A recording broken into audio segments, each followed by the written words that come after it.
做肺部檢查嗰時候，發現肺結節係咪即刻要切嘅？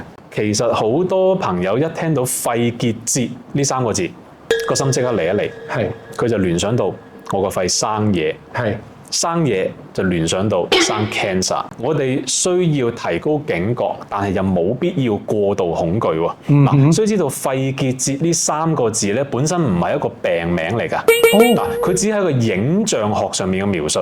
OK 所有細過3厘米、圓咕碌、係密度高嘅唔正常嘅陰影，係就叫做肺結節。咁而導致肺結節嘅原因咧，係可以有好多嘅。嗱，我打個比喻，如果我話我送部車俾你，你覺得我會送部咩車俾你咧？知喎，係啦，唔知喎，我有冇機會送部法拉利俾你咧？我有冇機會送部貨車俾你咧 ？OK， 嗱，咁其實我哋有時候聽到肺結節，好多人就聯想你送部車俾我，一定係送部法拉利俾我。係，但其實呢一個聯想係錯誤嘅，就正得係好多人話一聽到肺結節就即時聯想到係肺癌，亦都係錯㗎。OK，咁肺結節有好多種唔同嘅原因，有良性有惡性唔同嘅可能性。